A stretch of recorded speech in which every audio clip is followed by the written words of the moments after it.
Okay, so we're back at episode 14 for my review. Let's get it done. Let's get it started. You know, we slid over here from episode 13, so I ain't got time to play these games. Let's just get right back into it. Last we left off, old boy's wife was rolling up about to clock that tea and tell Guan what was going on. Child, it's a mess. Silkman said whether she's in heaven or hell, you gonna find out yourself. That's a threat. But we gotta get into it. Like, what else can we do? I'm scared. I'm stressed. But what else can we do but get into it? So we gonna do that. So the episode opens back up. We back in the office. Silkman and Dohee are going at it. He trying to clock her tea. He lying about her parents, or so-called lying. Allegedly, we don't know. That's the tea about it. That's the gag of it all. He talking about whether she's in heaven or hell. Ask her yourself. Talking about Madame Jew. I don't like where this is going. I don't like the fact that he's strangling her up like that. It's stuff going on, shit going down. She's trying to grab a pen, get them together, stab him in the arm real quick. It's just a lot happening at one time. But of course, her comes to the rescue in his flare pants and his heel boots. Go on, zap their ass out of there and got him on the edge of that cliff. He talking about, like, finally get to witness your power. Like, please shut the fuck up. Like, this is not that moment to try to be flexing and doing all that. Talking about, kill me. Like, I wouldn't play with him like that. But my question is he actually going to drop him being that he trying to be a little human-like, or is he just about to spin back on who he really is? And you know, Guan was like, I may not be allowed to kill you, but I could sure make you suffer and wish you was dead type. I was like, pop your twin. Like, you already know what the going on. She talking about, that's enough. Let's hand over to the police. Like, fuck the police. Like, we passed that. Like, we passed the police.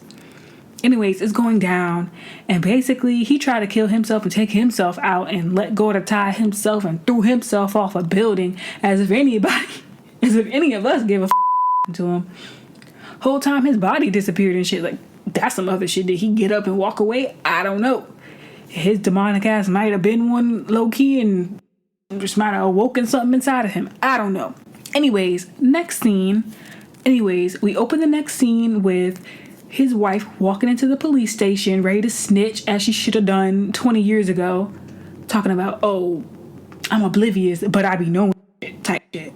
Like, duh. I don't know. She waited too long. She had to wait till her son committed whatever to get up out of here and start snitching. I don't know. Like, it don't even matter at this point. Like, it was just time for him to go. I don't know. I just wanted this to end really quick. Talking about I could still flee to hell. You ain't going. You going to purgatory. Like, I don't even want you to have the satisfaction of going to hell. It was too fucking much. But luckily, he dropped his ass off that building, and we had some relief for the first time in this whole fucking series. Then here go his slow ass sister running up into the police station, acting like she don't know that her brother is evil and could have possibly orchestrated the killings of his own son and her own mother. Like, why is that such a shock? Like, why are you down on the floor acting like this? You knew, and you was right there with it when it was everybody against Dohee. You was right there in the business. Y'all pissed me off. Then, of course, the media is on their asses talking about, oh, he turned out to be the mastermind behind the recent embezzlement. He set all this shit up. Corporate whatever the hell that word is. The body missing. The police looking. Nobody give a fuck. We turn the TV off. We don't give a fuck about what they talk. Here's my issue. This is only 7 minutes in. When things seem to be resolved 7 minutes in and we got an hour left, that don't give me good feelings. Like, that don't give me good feelings. I'm not gonna lie to you. But we locked in. Then they sit on the couch talking about, well, if he was alive, I would be able to find him. Let's pop bottles. Like, who cares? Who cares? Don't nobody care about that. We glad he gone. Glad he missing. We don't give a damn. Now somebody at the door. Who is it now? Oh, babe. Let him in. Hater Bae comes to the door, knocking on the door. Of course, he always here when something bad happened. Just always materialize. We love that about him. And he giving them updates on what's going on with this man. And Guan asking him about the wife. You know what's going on with her. You ain't got to ask. And he just want to know, like, how he did it. Like, how he had the sauce to get her to talk her shit and do what she had to do. Like, he a demon. Like, what more can we fucking say? Like, it's just naturally about it like that. He just sitting there like, it's crazy that he used his entire family as a means to an end and did all this shit for no fucking reason instead of going to therapy and living his life. Like, he just had to go on and bother this little girl for no reason. But of course, though, he is still thinking about the tea that was given to her during all of this. Like, did Madame Ju really set my parents up? Like, is that real? Like, what do we do? And I don't even blame her because, like, she going through enough already. And clearly you don't either if you're sitting here at the dinner table with two fine men and that's all you could think about. And of course, Guan also thinking like, I don't know. But my thing is, what are you thinking about? Since you allegedly was the person that cut the contract in the first place, you better dig back up in that memory, go to sleep and have a dream and find out. Like, you asking everybody else. You was the one at the scene. Then of course, here come the media trying to gag somebody talking about, though, he was at the scene when he not. Like, why y'all on her dick? Like, good Lord.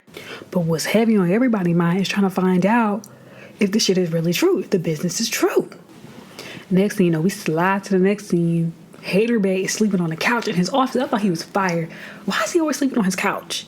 One thing about it, why is he always sleeping? I ain't never seen him in his house. They ain't gonna give us a scene in his crib. Like, I feel so bad. Like, he always crashing on his couch.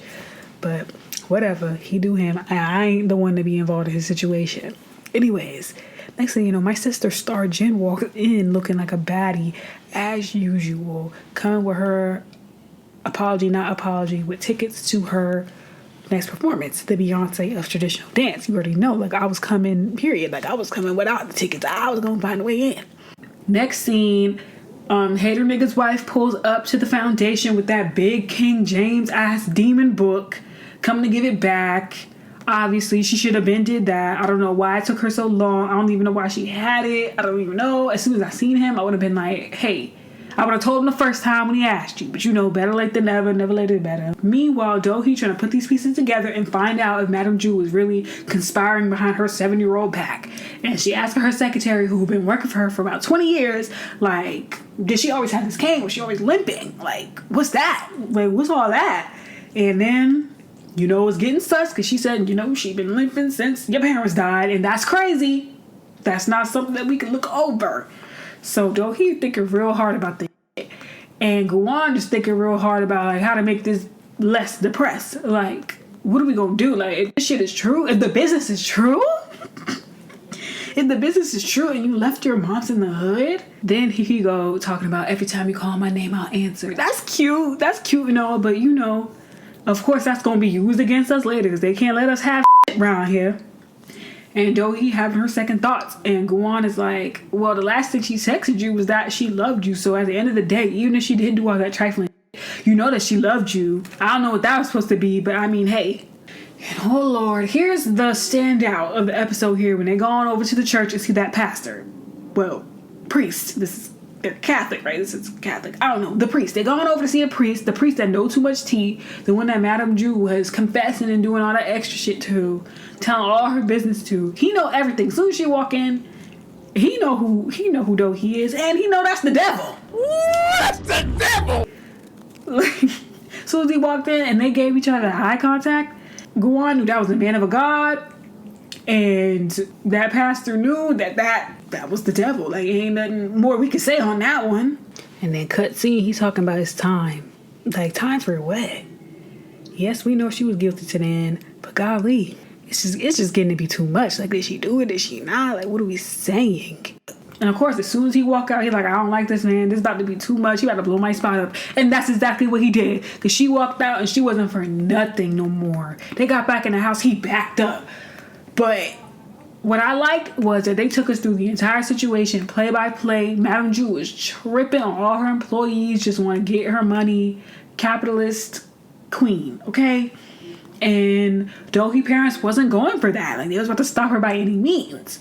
But what's interesting about that, though, is Dohee's mom was like, we ain't got enough time. Which had me thinking, did they sign a contract? I didn't know it, but I knew it. And then we get a little car chase scene.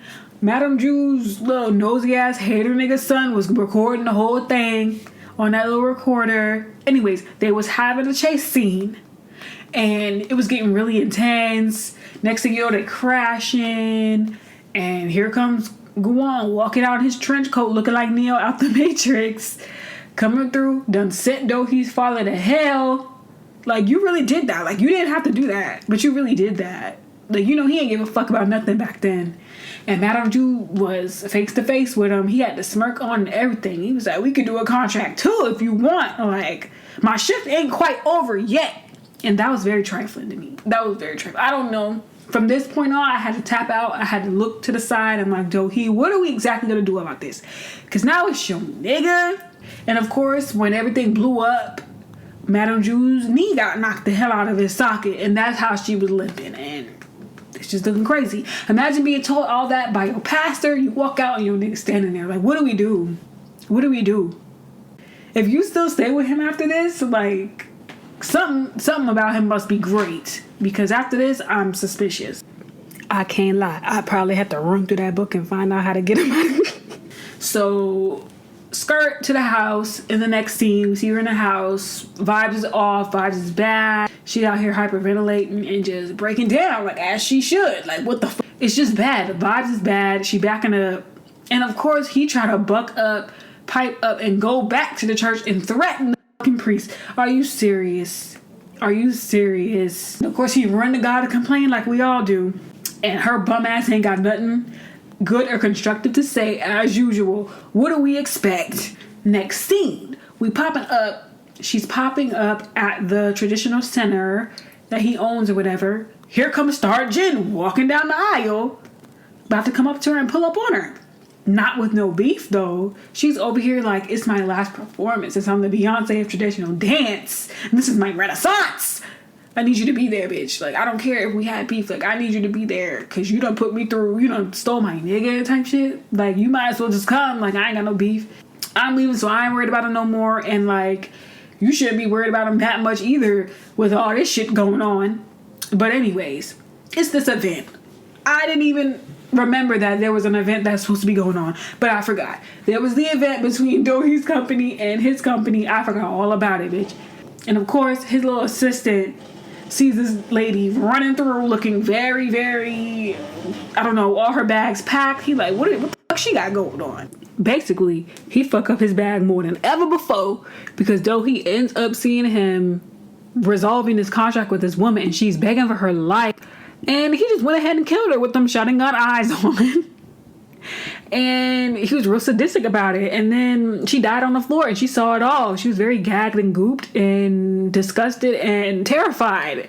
Just like we all were. Like, my thing was she was about to give you a little bit of an inch too. Like, she was kind of giving you a little bit of chance. Like, maybe he saved my dad's life with the contract. You know, I wasn't with her on that, you know. But like, once he did that, I didn't know what to say.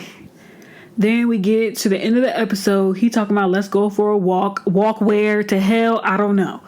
They go on a walk. It's very sad. He talking about, I don't know if we can spend Christmas together anymore.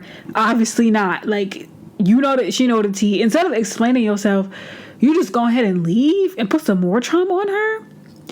Worst part is, like I said before, we can't have anything. So when she called his name, he ain't answer. That was the worst. That was absolutely the worst. The episode ends in a weird, disgusting ass place.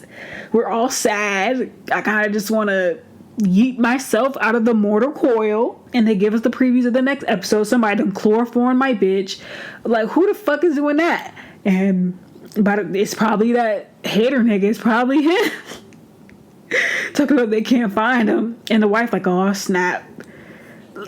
This man a roach. Like, he just refused to die. That is it. That is all. That's the end of the episode. We only got 2 more left. I heard down the grapevine.